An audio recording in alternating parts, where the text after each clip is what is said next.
Hi everyone, good morning. Hello, good morning.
Hi, good morning. Can everybody hear me? Yes.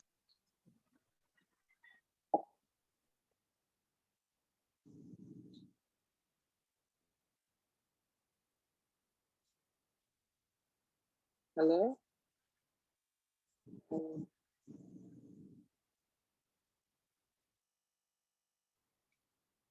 Okay, good morning, everyone. Welcome to today's session. Um, I hope everyone can hear me clearly. Yes, I can. Okay, all right. Thank you so much for responding.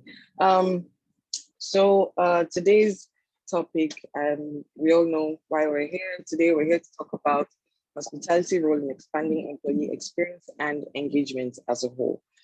But before we delve directly into the topic, I would just like to give a brief overview of what Cardinal Corporate does. Cardinal is a corporate travel management company that provides a one-stop shop platform for organizations to have end-to-end business trip management. So basically what this means is that Cardinal Solution enables corporate organizations to um, handle their trips in a wholesome way from one platform. So you can book cheap flights, you can book hotels, you can book for car services within and outside Nigeria. You can also generate invoices for your finance team. You can fund your business trip account and also view all your transactions and flight history and mileage all on one platform. Basically, the services range from corporate travel management to corporate hospitality programs and management. That's basically what the Cardinal platform and company is about.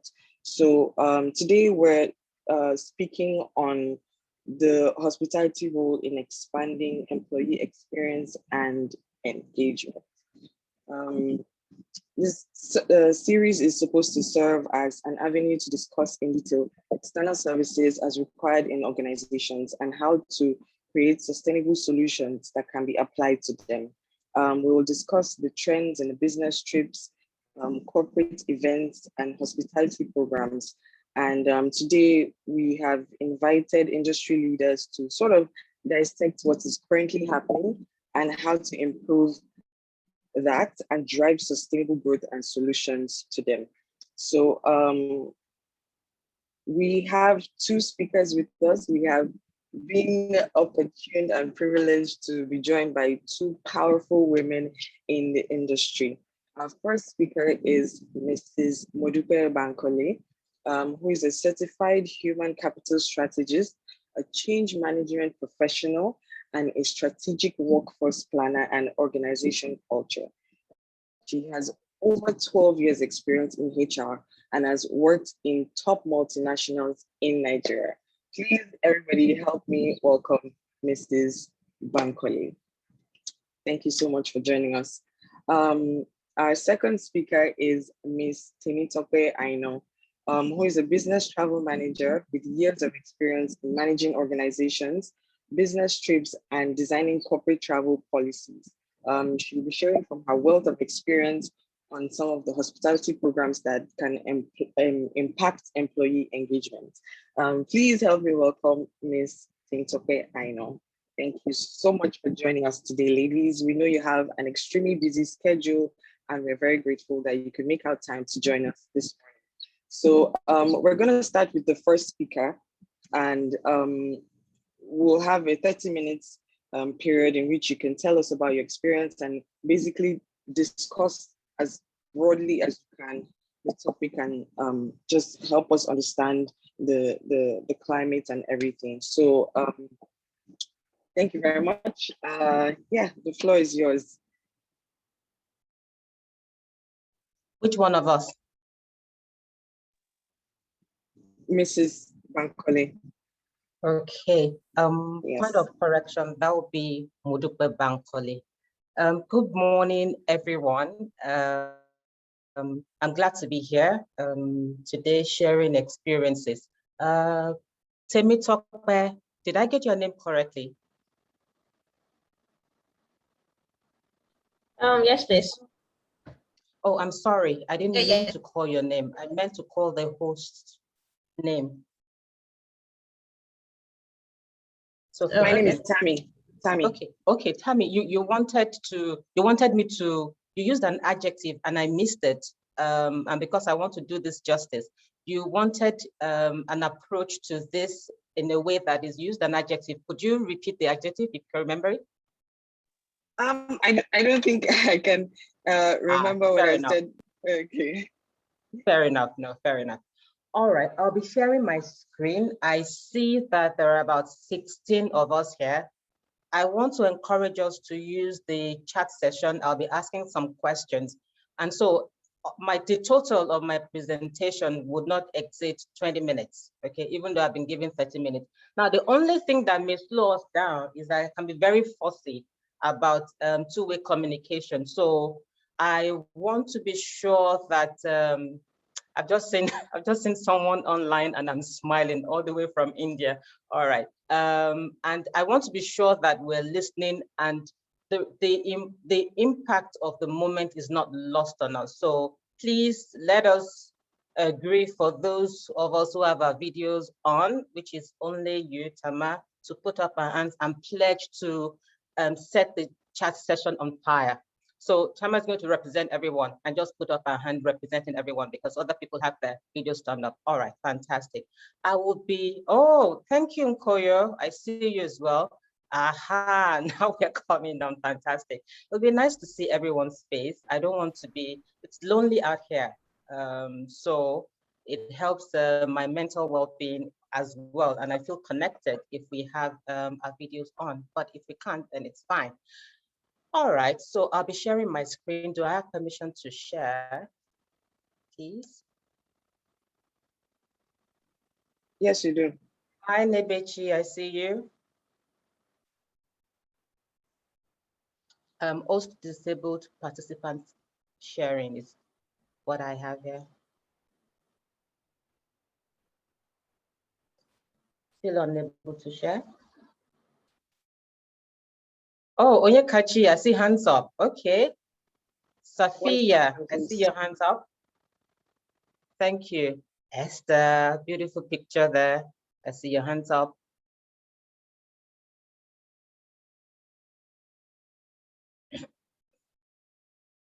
I still can't share. Host disabled participant screen sharing is the message I'm getting.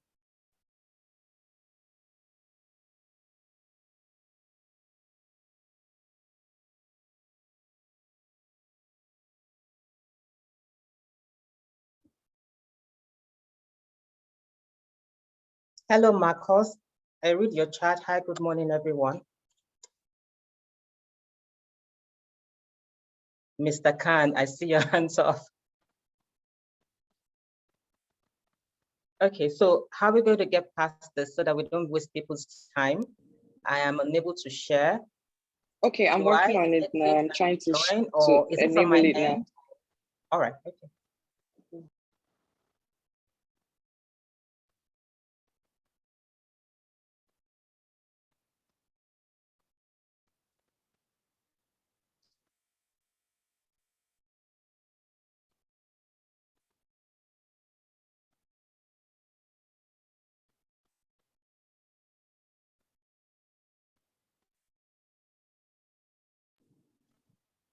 Okay, can you Okay. try On again now? now. Yes, Okay. absolutely. Absolutely. Thank you.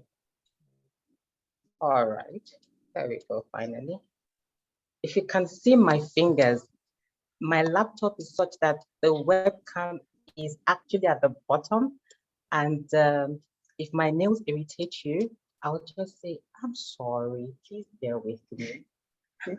Otherwise, just pretend as if you can't see anything and just concentrate on my voice. All right, so I understand that what the assignment for today is, and I hope that I'm able to do it justice. If we notice, I have creatively changed the title of my slide, and I've retagged it Employee Engagement and Experience Driving Organizational Performance. I've done that because I want the participant to understand the link between engagement and experience and organizational performance. And then I'll leave Temitope to share with us some of the engagement activities that we can have in our workplace. I hope that I didn't take permission before doing this, but then again, I can be weird like No, that. it's fine.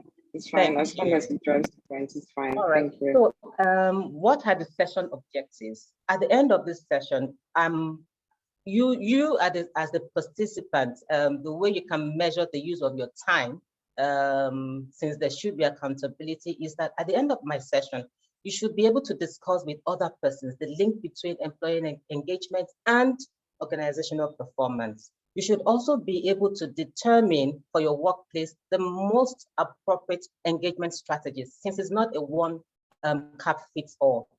And even more importantly is to go ahead and develop some programs that you would be able to use in your workplace to engage employees. This is irrespective of the fact that you're in human resources or not. It doesn't matter. So, what is this employee engagement?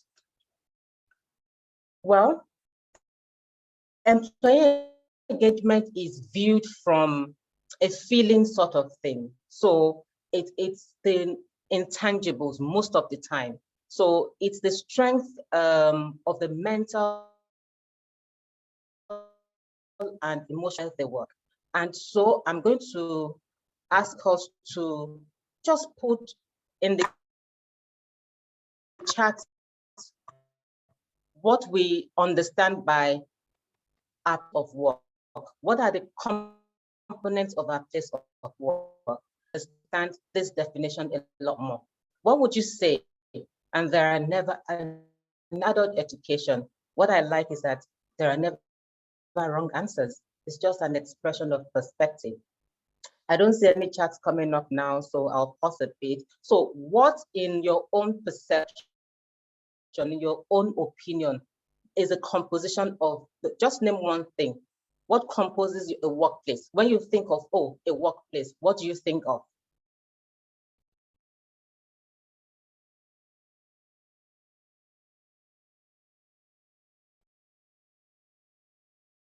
Oh, peace and growth. Okay, fantastic. I like that. So that's on the feeling level. Well, growth can be measured, but on the feeling level is that I have peace. People shared, go to work, I know that I'll be interacting with people.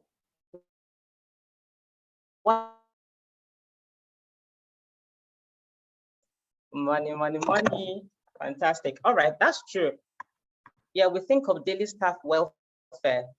What would keep these people working for us? What is fair to pay? How do we keep them working for us? Please keep your answers coming. When you think of the workplace, you think of the people. Why are you going to the workplace? You think of the work itself. So it's the people that you have to interact with, the work itself, and the environment in which you, daily achievements, yes, the environment in which you have to do the work. And so going forward, we should always keep these three things in mind. Daily achievement will be determined by your environment. staff welfare will be determined by the policies, your compensation policy, and how the level of your organization's investment in their staff. Employee engagement also measures the life cycle of the employee experience, put on the physical, on the emotional, the psychological, and behaviorally with the organization. So when I say that I'm an engaged employee, it means that I'm not only satisfied coming to work, but I am connected with the total experience that is physical, that is emotional, and that is psychological. Now, that will determine the sort of behavior that I would have in my workplace. So it could be negative, positive, laid back, active. Now, when we look at this next slide, we're asking ourselves, what is the purpose of employee engagement? Why is it important at all? I want us to forget for a second the percentages that we see up. They always say a picture is worth 1,000 words. And I want to look at this boat. Look at there are 10 people on the boat, if I haven't forgotten my math and how to count, and 3 of them in blue have the paddle or the row, whatever you want to call it. And then 5 of them are facing the right direction. We'll assume that the people with the paddle are facing the right direction, but they don't have a paddle. Now we have 2 of them facing the wrong direction and actively going away from that direction. And I want us to think for a second, what will happen if these 2 people jump off that boat? It will rock the boat a bit, I believe. But what happens if these 2 people convince the 5 people, or even convince 4 of them to jump off with them? Can these 3 people in blue successfully paddle that boat with all the commotion going on behind them? They will continue to look back, to look at what is causing the chaos. Now, this is a very strong representation of what in a workforce actively disengaged employees can do, and what we have to do about those employees who are facing the right direction. I call them the neutral because they're neither here nor there. They haven't made up their mind, or there's something that is missing in the elements that is supposed to keep them actively engaged, but they're not. But guess what? They want to be, it's just that they're not, meaning that the organization can do something about them. What you want to do quickly is look at those actively disengaged rather, and find out why they're actively disengaged. Now, if you think it's something that your organization can do something about, by all means, go ahead. But I can promise you, in my years of work, there's some people you can't do anything about, and you're better off letting them go because you don't want to increase the numbers. Okay. The people in blue are loyal. They are the engaged employees. They're loyal and psychologically committed to the work, meaning that they're more productive and you are likely to retain them more. It means that they are willing to go above and beyond. Those who are not engaged, they are neither here nor there, they're productive, but they're not psychologically connected. There's something missing. So I come to work. This is where you find a lot who come to work, do the needful, don't go the extra mile, see something going on, they say it's not my business. They do as they're instructed, and that is good enough. Now, that is not an engaged employee. That is just an employee discharging duty within the sphere that they've been committed. And the actively disengaged employees, I don't think that we can overflow that. If you've been unlucky, then you will have seen them in your workplace and look at the damage that they can cause. Not only are they unhappy, but they insist on sharing this unhappiness with not only the internal stakeholders, which are other employees, but also your customers. When you go to an organization and you hear someone say, that hotel, don't go there.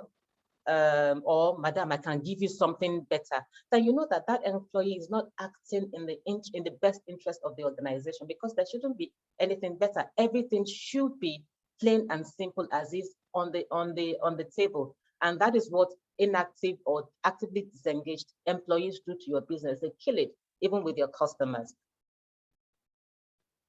What are the drivers of employee engagement? Can anyone at all in the chat room just share with us their understanding of employee wellness? I'll go first. I'll say it because I can't type. And I will say, for me, it means wholesomeness. What does it mean to you? What does employee wellness mean to you? Can you please put that in the chat? Mental health and balance, the well-being. Thank you, Onyekachi. Thank you, Safia. Any other person? What does it mean to you? Achieving a balance between work and personal life. Thank you, Temitope. So work-life balance, or what they now call work-life integration. Yes, so well-being, work-life balance. Thank you, Esther. Absolutely. So the state of the state of mental and physical well-being in the workplace, the totality of who you are. You come to that workplace and you feel you are needed there, you feel you belong there, you feel safe, you feel secure, mentally, emotionally, psychologically, physically. That is what employee wellness means, the totality of that. That's what I would say it means to me. It's beyond mental wellness, it's the wholesomeness of it. Now, another driver is employee, empowered employee. Now, how do you empower your employee? When you employ someone to work, let them do the work. We have overbearing managers who like to micromanage. What it does is, after a while, you kill my zeal for the job, and I just wait for you to tell me how you want it done. If you've employed me for a job or for a role, let me execute what you're paying me for. If I make errors, then you can correct me, but you can't be breathing down my neck. Am I empowered enough to voice my opinions? Can I say I have a different opinion from what my boss is thinking, or for what management is thinking? Or can I express or make suggestions that I think may help? Am I empowered? Do I have a role, a title that says I'm manager, but I can't make decisions as a manager? Those are, ways that you can empower your employees so that they can contribute their quota to the success of the organization. Workplace culture, I can talk about this from today till tomorrow. Workplace culture is very critical. Simply put, what behaviors are we reinforcing? And what behaviors are we saying we have zero tolerance for? Please, I'm not talking about what you have in your employee handbook. That is different. Or all those nice frames that you put here, we respect integrity, here we a team player. No, it's not what you've written and put on the wall that will tell me that this is your culture. No, it's what you practice. Do you respect the female gender? I'm sorry, I'm always for that. Do you respect everyone's opinion? Do you practice inclusivity? Does it matter whether a person is high up there or is a low level employee? Does everybody get appreciation for what they do? In the manner of speech, do you respect people? Even when in your disciplinary process, do you follow what the rule is? Are people aware of what is acceptable behavior and what is not acceptable behavior? Have you made that clear? Do you now live it? Does your leadership live it? Career growth. Do I know that as an employee, this is where I'm likely to be in 2 years in your organization? It's okay when you want to employ me and ask me, where do you see yourself in 5 years? And I can give you any answer, but have you enabled me to be there in those 5 years? Okay. Brand alignment. And what does brand alignment mean? I think I skipped one and I can't see it because I have something covering it. So, okay. Can somebody mention that to me? I'm doing several things at the same time. What is it that I've skipped before brand alignment? You can put it in you can type it if you can speak, or I'll just go on with brand alignment. And what does brand alignment mean? It means that is the organization saying, is the organization doing what they say their brand represents? But more importantly, does that brand alignment align with my own personal brand as a person? So if I say that I don't believe I'm anti-slavery or anti-trafficking, and I go and work for an organization where you have, traffic people working in your supply chain, that would be a problem. That is not aligning with my own personal values, okay? And then what does workforce data? How does it drive employee engagement?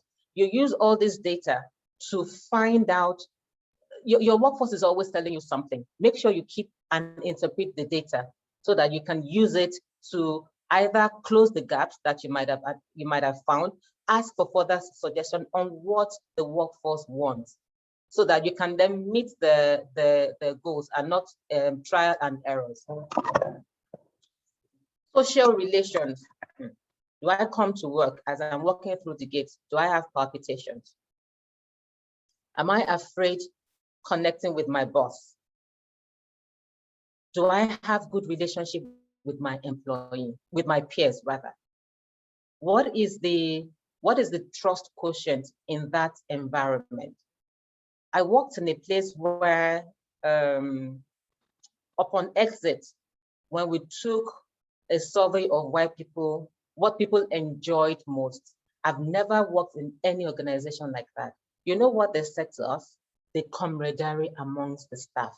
Now we're talking about the staff of, at a point in time, there were over 600.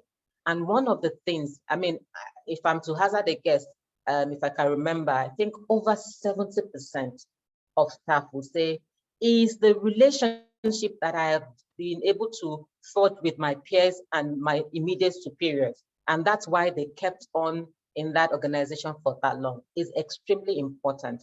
Now, employee rewards, am I recognized? Is my contribution recognized? How is it recognized? Do I get public acceptance of the contributions that I've made, or public acknowledgement, or is it always passed on to somebody who's got the title? Now, these are some of the drivers of employee engagement. You're free to put in any other one on the chat. It's very quiet. Like I said, it's very lonely here. And the chat is not buzzing like I expected to. Am I communicating? Is there any impact that I'm making so far? Please help a sister here. I just don't want to be talking. I like to make things real. Does this resonate with you? Have you seen examples of things in your workplace that I've mentioned so far? Or am I just speaking gibberish? 12 years of gibberish. All right, so we'll move on to the next slide. Now, how all this employee engagement and experience we're talking about, how is it achieved? Thank you, Cornelius. Thank you, Galaxy A to Halima. Thank you, Temitope. How do we then go about this employee engagement? Oh, we want our employees to be engaged because we're going to have more productivity. The organization is going to win. We're going to be a great place to work. Now, how do we then do that? First, let's start with, I'm using a lot of pictures because, like I said, pictures, speak 1,000 words. Skills.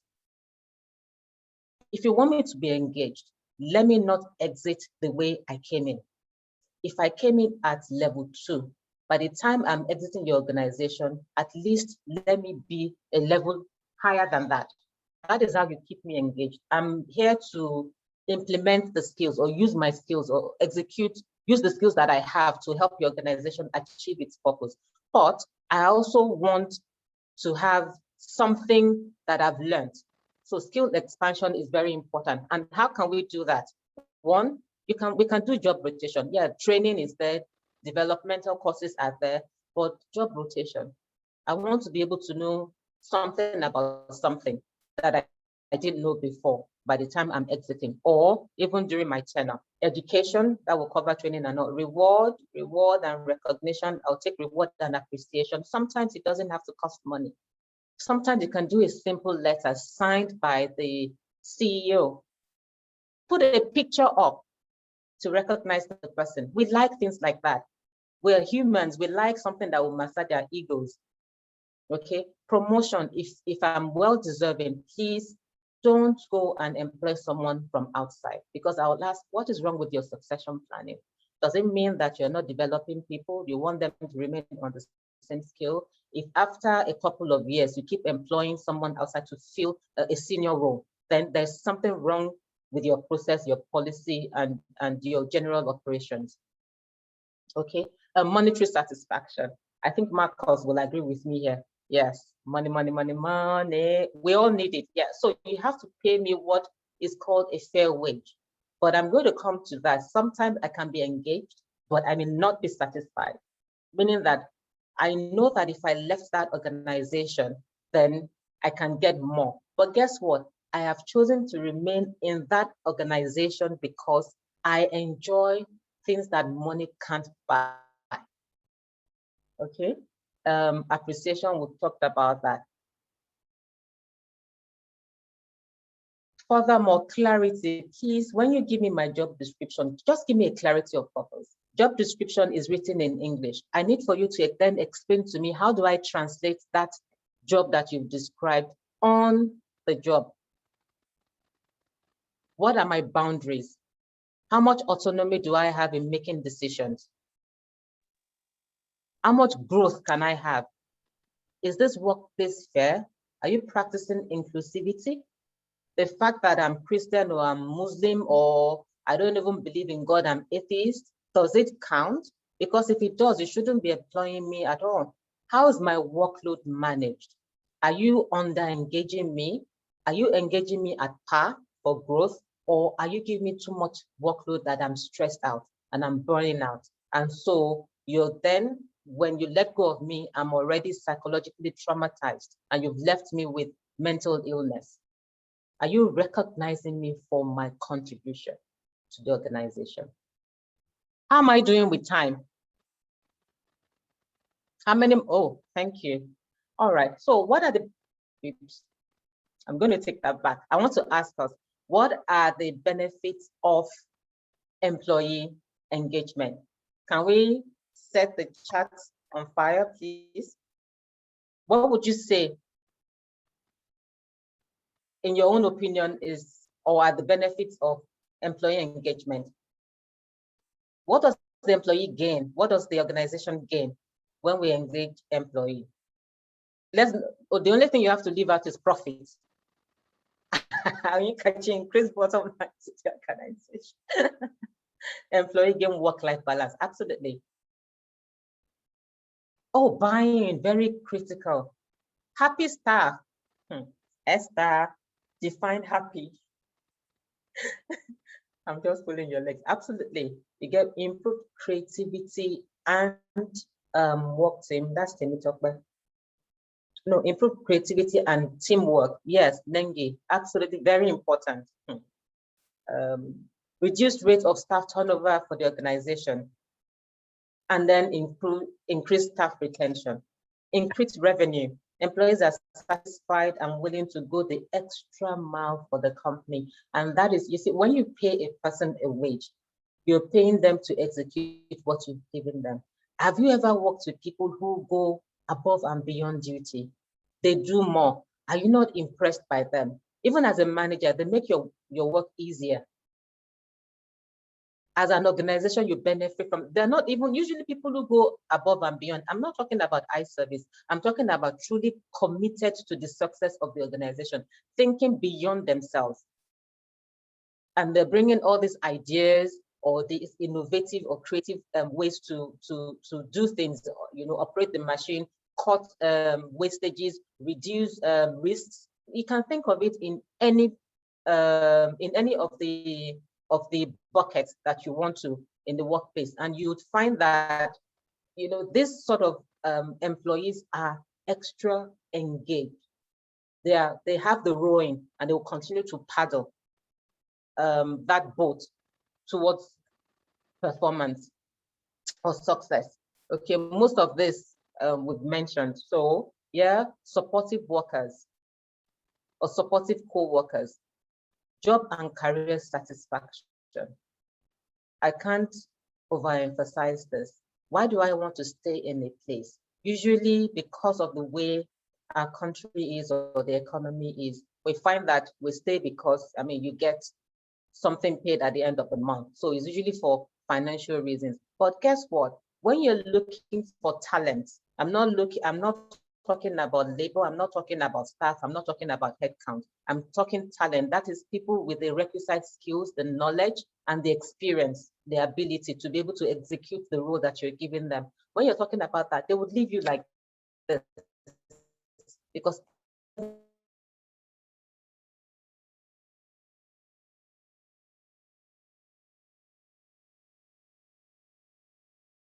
they're not, they will exit. Perfection is meeting all the criteria.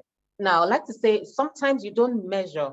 I said some employee engagement is about the feeling. So there is a GRI that is used to measure internationally, that is used to measure organizations, and it goes beyond. When they say an organization is performing, they not only measure the financial performance. So your bottom line can be, you know, the thousands of zeros, but they also measure your social impact as well. And this is where engagement comes in. You have satisfied and loyal customers. Why do you have that? Because your employees are productive, because they're engaged and they are productive, because they're productive, they are solution givers. Because they're solution givers, they don't waste time, they don't make errors, or they hardly make errors. They are happy, they are engaged, and so that leads ultimately to satisfied customers. Time. Just give me how many minutes to have more. About minutes. Okay, we're done. We're done that. Okay. You have committed employees, you have credible leadership as well. Now, how do we then measure employee engagement? You see this engagement level that is at maximum. How do I know is at maximum? How do we measure employee engagement? Can we use our chat and just mention one way that you think organizations can measure employee engagement level? Because as you're putting in policies and putting in programs, it's not just for show. You're just not ticking the boxes. You are also measuring if it has any impact, or those programs, if they have any impact. Chat room is quiet. How do we measure? How would you measure? Or how would you want your organization to measure employee engagement?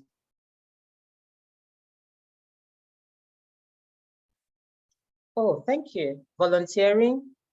I got stuck somewhere. I'm seeing the chat on my phone. I didn't know people were.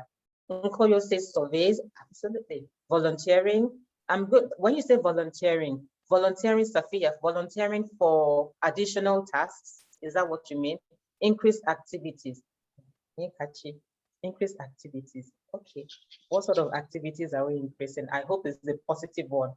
Okay. Because yes, it's the difference between effectiveness and efficiency. You want people to be efficient, not to be just busy. Participation and idea contribution. Safiya, absolutely important. An engaged employee is not only present, but they also participate. Not only do they participate, they participate actively. They become brand ambassadors and advertise the company anywhere. This world of social media will say absolutely important. If you go to Glassdoor, they will name names and call you out. There's another platform, this very important one. Can't remember the name now. It's a Nigerian forum or Nigeria forum. I don't know what it's called. They will name your name, call the name of the manager, give evidence of, you know, yes. I think that employers should always be on this platform. In this world of social media, you do one thing, the next second is everywhere. So yes, your employees are your ambassadors. Nkoye says happy employees, happy organization, staff retention, and growth. Okay, so yes.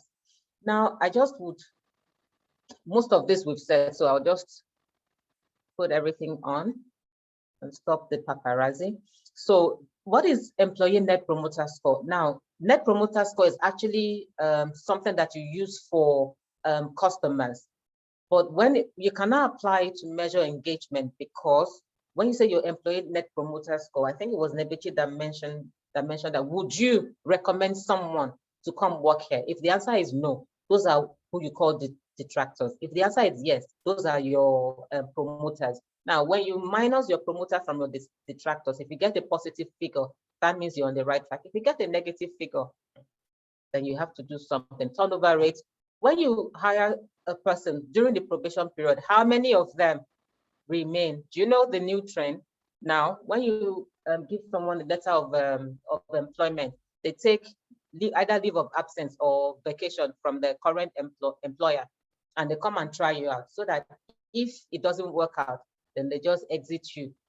And then what have they done? They have at least they still have something at hand to go back to. What's your promotion rates, your satisfaction index, online company, active intranet users, and active employee social ambassadors, your suggestion box. When you're saying, oh, come and suggest something, the number of people that are even suggesting is an indication of if your employees are engaged or not. Then absenteeism, that we know. The one that is much more frightening is presenteeism. When people are there, they come to work so that you can mark them present, but they are not productive. What are the signs of engaged behaviors? They're optimistic, team-oriented, they go above and beyond. They are solution-oriented, they are selfless, they show a passion for learning, and they pass along credit, and they're quick to accept blame, even on behalf of a group. They will accept the blame, even if it's not them. And then disengaged behaviors, pessimistic, self-centered, any excuse not to be present, negative attitude, egocentric, they focus on monetary growth, monetary worth only, and they accept credit, but someone else is always to blame. Now, how then, what are the programs that we can use for employee engagement? As we wind down now, could we then, I know I have one, I still have another. So could we put in our chat some of these programs? Just put in something that you would love to see at work. I think that's and I want to advise HR people, please, when you're designing programs, why don't you take a survey of the organization, ask for ideas. What would they like to do? What would your workforce like to do, rather than just coming up with programs? The chat, please. What are examples of employee engagement programs that you would like to see? I put here, you can have your own company TEDx talk. Put people on the platform, let them feel like Jeff or anyone that is important, and Obama. You can use sports. Have your own internal magazine and feature people. Even have your employees' family writing articles, or their children send paintings. Self-hero. Let your employees be the ones to create their own career path. Temitope, all expense paid trips. Sister, I want to work where you're working. Internal CSR initiatives, yeah. So yeah, charity initiatives. So, but meaningful one. Not, people like to make noise about, oh, we support this charity and that charity, but make it meaningful, okay? Retreat. This will never get old. I'm telling you, there's nothing like getting a group of your employees out of the office to a neutral ground and discussing. You're still discussing work issues. You're still spending time at work. You're not just at work, but you will be shocked the number of solutions that may be provided, the number of issues that will be resolved. It could even be personal issues. You'll be shocked at how it would improve camaraderie, at how it will remove any negativities and increase bonding, team bonding, and all of that. Very, very important. Retreats well organized in a good place, at a good location with nice packages, so that it's not the people that are coming to relax and think of the future of the organization that are also planning the retreat. I think that should always be outsourced so that everybody would come in ready to prefer solutions. I see Blessing say, one day I see you based on their performance. Absolutely, absolutely correct. And then we have family day, wellness program, financial literacy. If I know that you have my future, you have my future, I have concern for my future, then you will organize people to come and how to invest. Even if you have little money, it doesn't matter, just begin to invest. It's very important. All right. Creative non-financial reward, fun onboarding. I don't know what your onboarding program is, but it's usually very, very boring. Be creative about it, add something to it so that people would want to stay, because it's from the onboarding session that the new recruit is making up their mind. I do not think this is the sort of organization that I want to work in. Okay, this is my last slide. So what I've done is just to crop as an example something that an organization used as part of the engagement. This is like a calendar. So look at those things that are highlighted. Look at September, they have a program. October, there's a program. November and December. Some of them are financial, some are non-financial. Some will appeal to development at work, professional development, personal development. It would look at that, learn at lunch. So you're at lunch in the cafeteria, you have like a screen, and then you're just projecting something. While they're busy eating, they're also learning something as well. Retreat, again, very important. A birthday celebration, very important. Culture and diversity and things like that. Okay. All right. So here we are. In conclusion, highly engaged employees, they feel safe, they feel supported physically, emotionally, psychologically, and as a result, they behave in ways that are more productive for the organization. And where does all of this lead? It leads to organizational performance. And then, as we said, the bottom line increases. Thank you very much for the time afforded me. I know that I exceeded my time. I'm sorry about that, but like I said, I needed that chat to be on fire. I would like to say thank you for everyone, to everyone for posting on the chat. It's very important. When you listen to yourself presenting on Zoom or virtually, it can be very lonely. And so you want to measure that you're carrying your audience along. Thank you. Over to you. Thank you so much. Thank you so much. That is one of the most interesting, engaging, informative sessions I have been in a really long time. And I hope everybody else felt the same way. Please let us know in the chat room whether you enjoyed the session. Give her a thumbs up, say something great, say something, encouraging, because yeah, thank you so much. Yeah, thank you for this session, Onyekachi. It was insightful. Temitope, thank you. Yeah, thank you guys so much.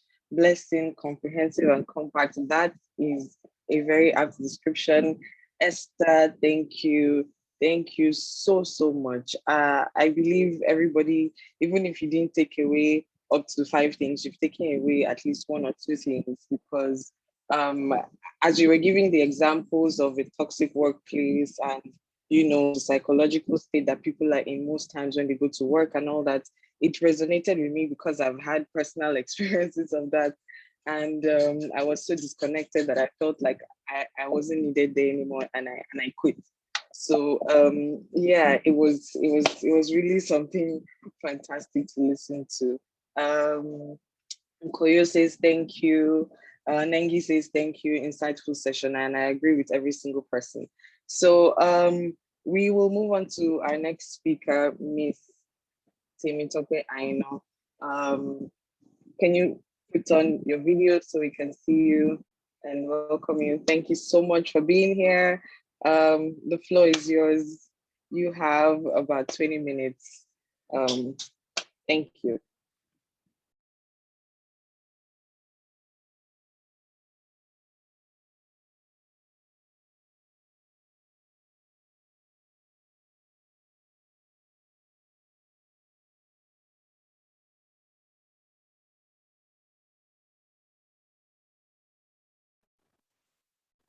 Temitope, you're muted. You're muted.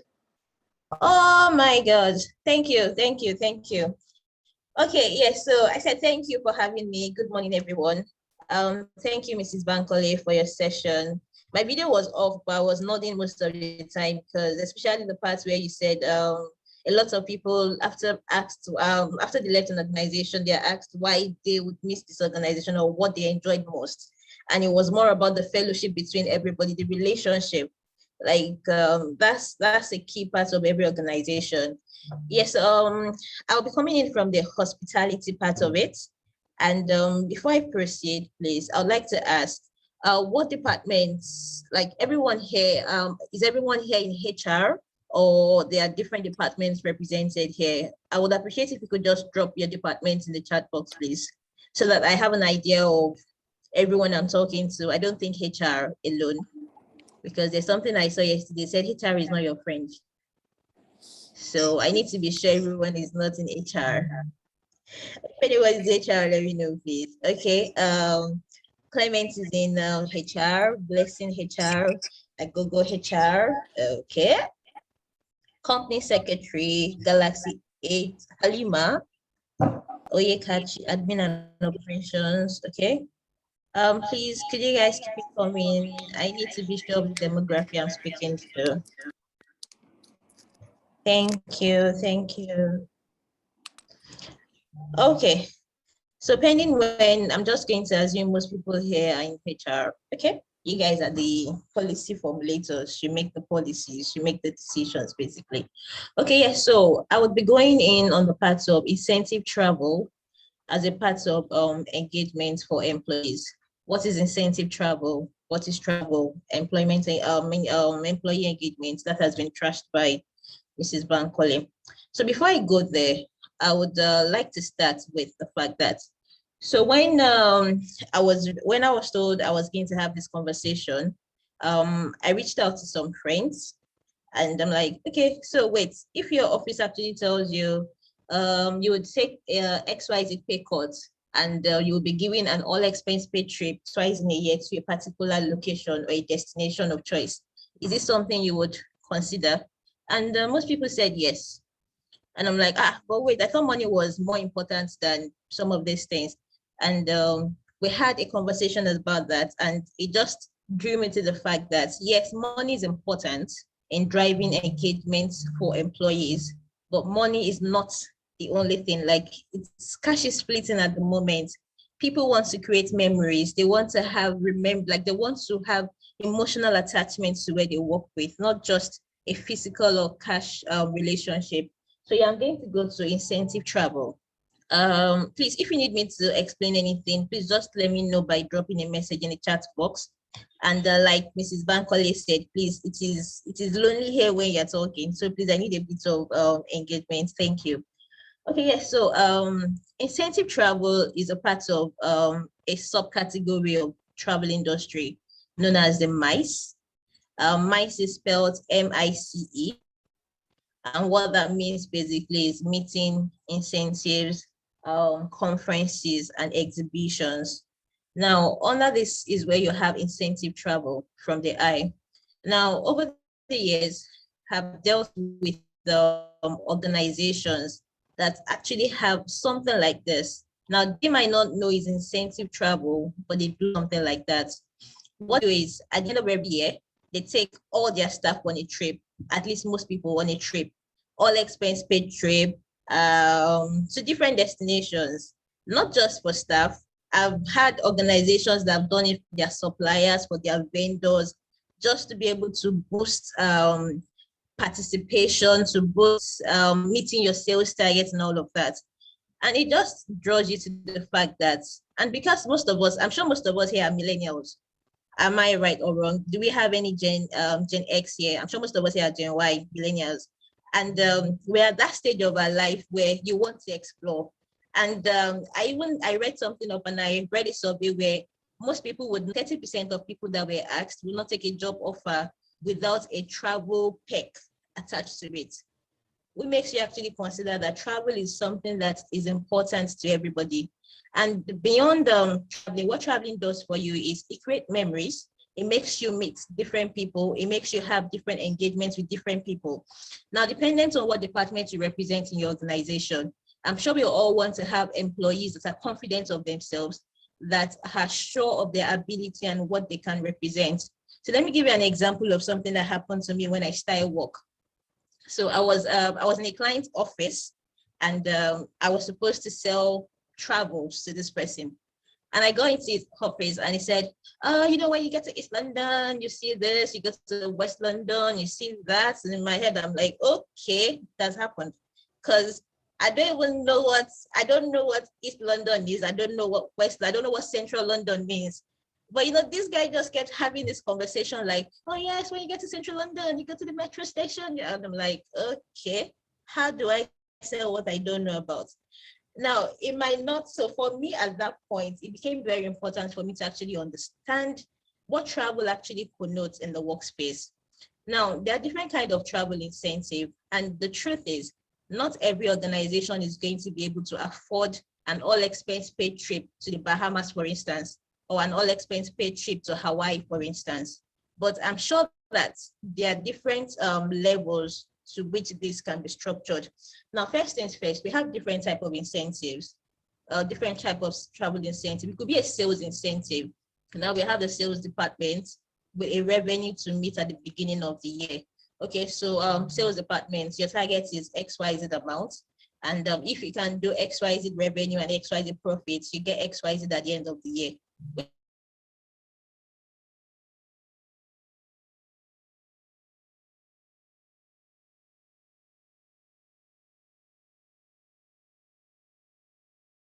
Which is the reward and recognition.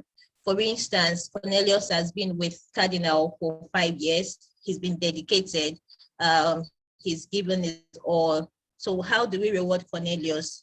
Beyond cash, because truly, with the rates Naira is even going now at the moment, I'm sure that some people, I don't know, but I'm actually very angry. I'm still earning, my salary is still coming in Naira. I would actually prefer to be paid in dollars or in pounds right now. With the way Naira is just fluctuating and all of that. So at the end of the day, sometimes when you convert this amount that you actually think it's a big deal, when you convert it at the end of the day, it really amounts to nothing. But the kind of experience people get from traveling, like, I don't know, when you travel, it's a different world entirely. It's a different space entirely. You just feel like you're out of your normal self and you get to explore. So it could be as a reward or recognition for an incentive. And also you have for employee motivation, like Mrs. Bankole said, employee motivation is important. How do you motivate your staff beyond the salary? Because the truth is the human need is insatiable. We would always want more. We would always want more pay rise. We would always want more bonus. And there's no organization that can actually meet all of these needs. But the best we can do at every point as HR professionals or as an organization is to manage these expectations. So these are some of the things that you can actually put in place to manage employee management. Also, it also brings about loyalty. It brings loyalty. Now, these organizations that I said have done different company trips, I can bet it with you that a lot of them don't have high rates of staff turnover. Now, this is not talking about they say, oh, they said this. These organizations that I relate with. So you would know because year in, year out, you practically have the same names. So it's not like, so even when you're having, I don't know if you understand what I'm saying. So for instance, 2019, 15 names were submitted. In 2020, you can still see those 15 names and you can see extra names. Like year in, year out, keeps the same people, which means that in a way they have been able to retain their staff to stay with them. So yes, I understand the part where we say, oh, it could be expensive. Yes, I understand that part. But traveling incentive or whatever is not just limited to travel. So now I'll go to the different packages that could be available. Now, it could be a wellness package. What do I mean by wellness package? Because I told hospitality, for instance. So it could be a wellness package. So wellness package is, for the family or for XYZ person, let's say for Blessing, at the end of every month, you get a card that gives you access to iFitness Gym, for instance. Now, iFitness Gym is somewhere that is well known everywhere. People know it everywhere.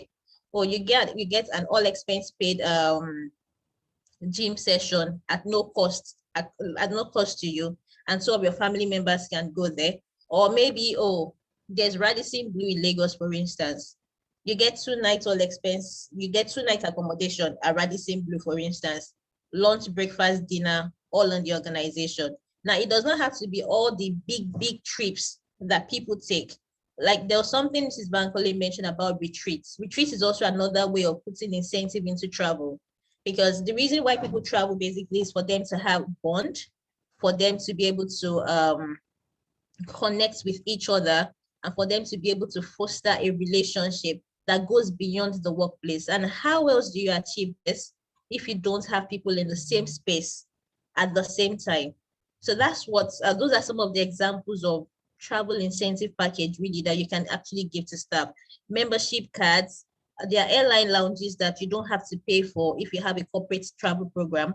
Now for HR people, I think it is important that, I don't know if we all have travel policies, but there's something we call a travel policy.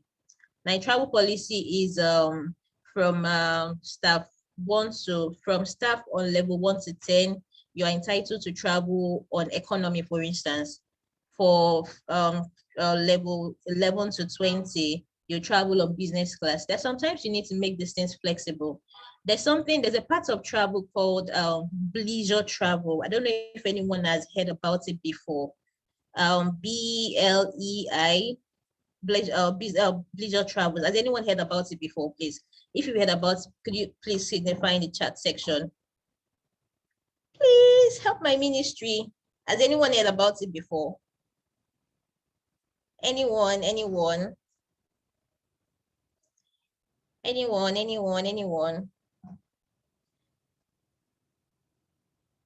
please? Oh, no. Okay. Anyone else? So it's a travel that mixes business trip with a leisure trip. Now, I don't know if anyone here has had a need to travel for work before. Sometimes your work trips are so choked up together that you don't get to have time to do something else. So for instance, you have somebody traveling for a work trip on a Wednesday, and the person is expected to come back on a Thursday and resume work on a Friday. Now, if I were that employee, I would probably not want to go because that's stressful for me at that point. Now, combining business trip and leisure trip together actually helps your staff to relax. Now, how do you do this? So for instance, you're supposed to go for a work trip for a week or two or XYZ number of days. You could just say, oh, okay, so Friday, Saturday, Sunday, or Friday, Saturday, you could use that for your personal trip or something. Like these are things that you can put into your travel policy to make it easy for your staff when they travel and all of that. So and a lot of people would want to take that option basically for business and leisure travel. So business and leisure is what they call leisure travels.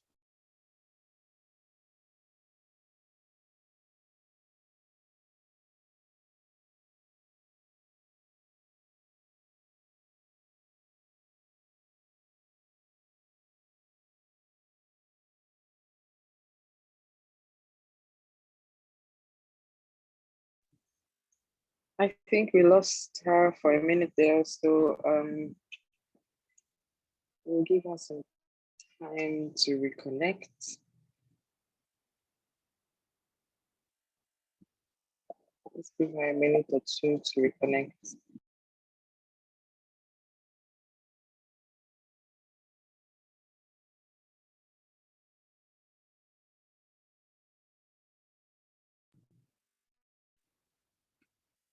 In the meantime, I hope everybody is having a great day and enjoying the session. I personally am learning so much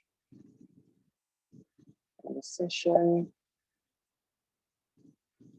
And I believe that at whatever level or whatever department you're in, you are taking away something new, something different. I mean, to approach your work and your services differently and improve employee engagement.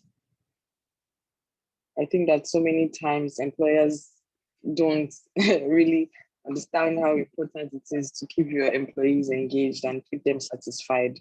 And it goes beyond the salary aspect of it, even though money is a very important aspect of every Nigerian's life. but these little things and these little incentives, these little additions, and things that make them feel comfortable and feel loved and feel accepted and feel seen in the work that they're doing. I mean, this cannot be emphasized enough. And I really hope that everything that we've learned today, when you take them to the office space, they're accepted and welcomed, because definitely there are some organizations that will be a bit resistant to some of these things. But our role and our job in most of these situations is to keep pushing and make sure the organization understands the importance of these activities. We're trying to get Miss Aina back.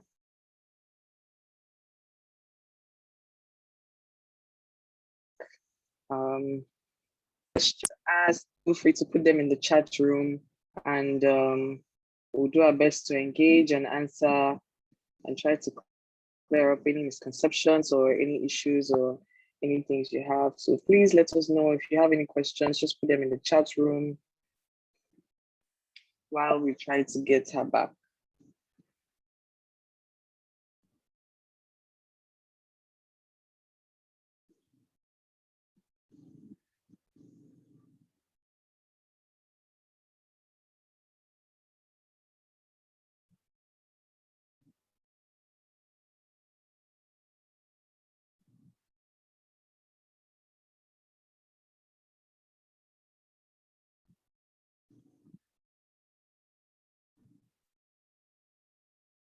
Okay, no questions.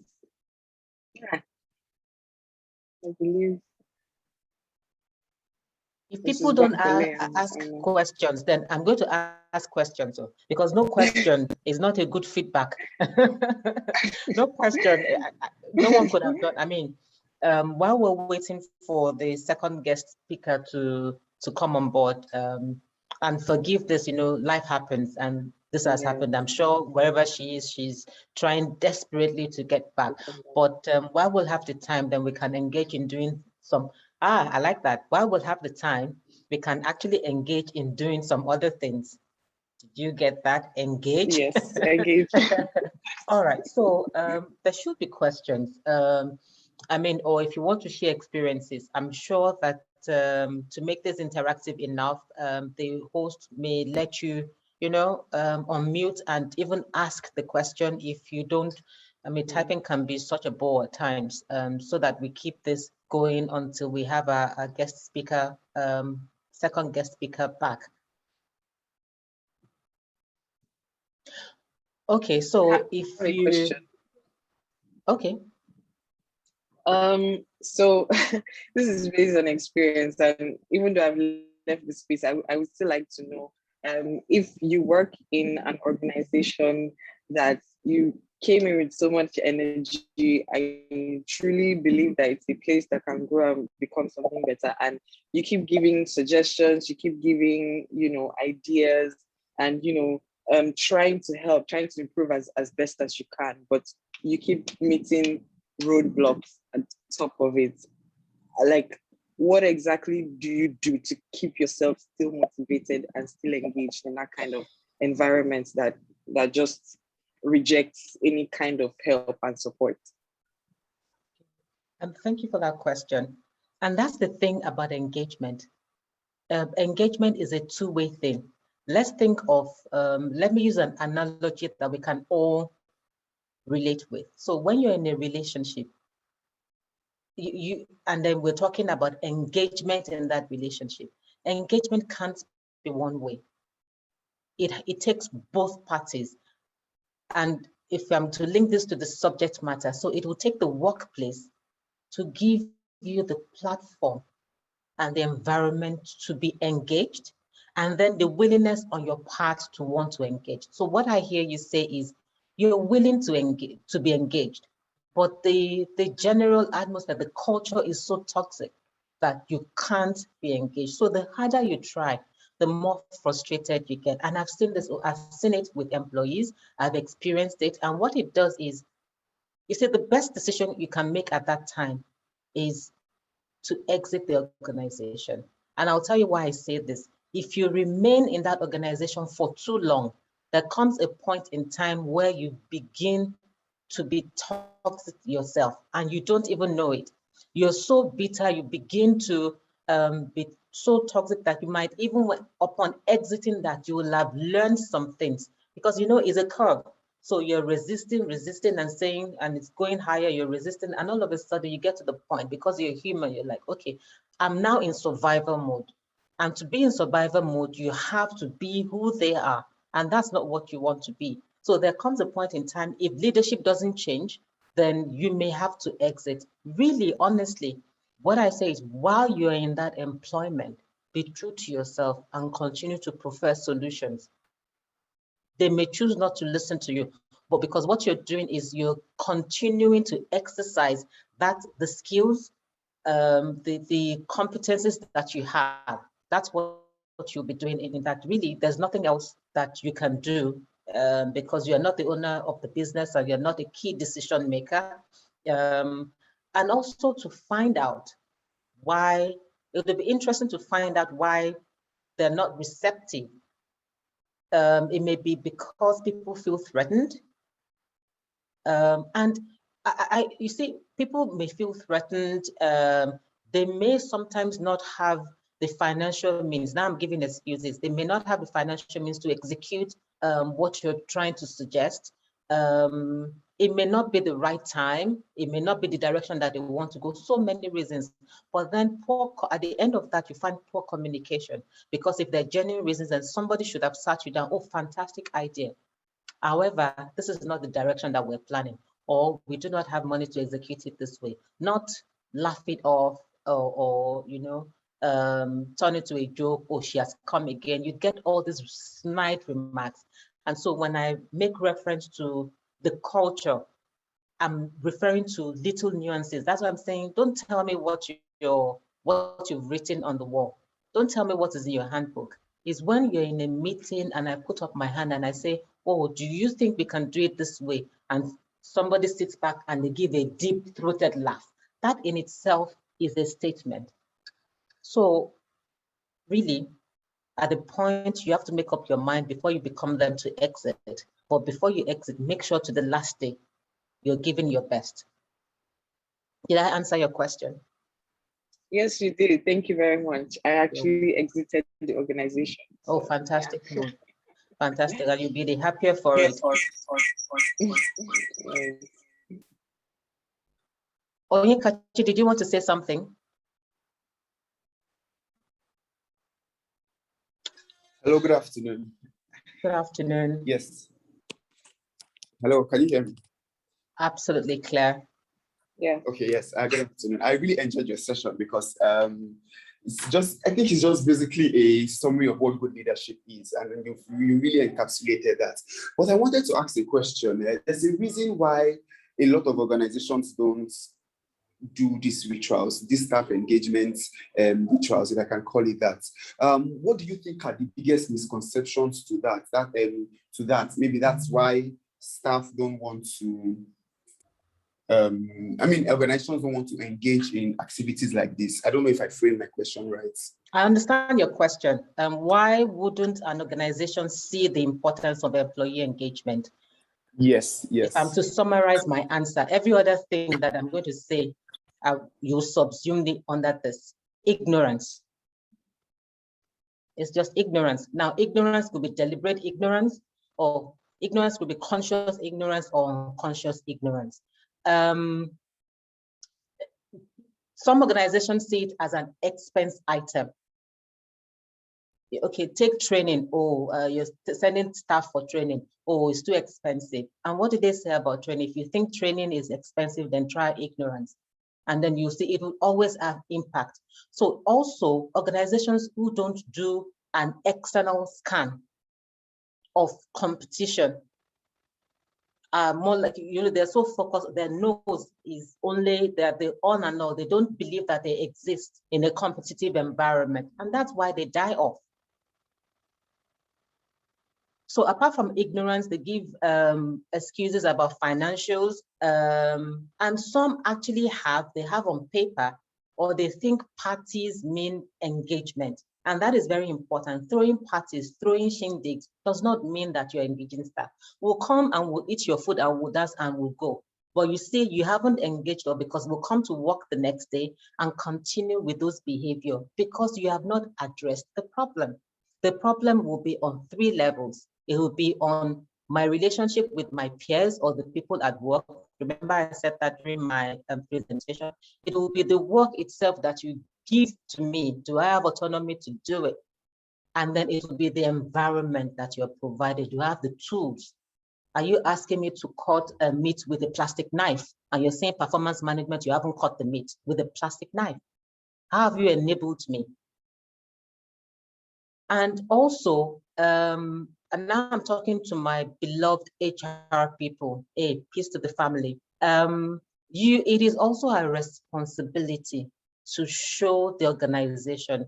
It could be a one-man business. I don't talk what I haven't been through. So I know the challenges, but if you can show it and you can speak the language, it may work. There are things that I fought for. It's not for my benefit. It's just that I'm giving you data that is proven it. I'm investing in it. I'm doing pilot schemes and I'm saying this is before and this is after. The issue is that most human resources professionals don't know that we're not very quantitative. So we don't know about matrices and things like that, measurements and interpreting data. And we have so much because we get all of this thing, but we're sitting on top of it and we're not using them. So Onyekachi, again, it will be ignorance, conscious or unconscious, and then under that ignorance will be, it's too expensive. What is this even about self? And that is where HR or even line managers, quick tip, engagement is driven by the decision that an employee has made.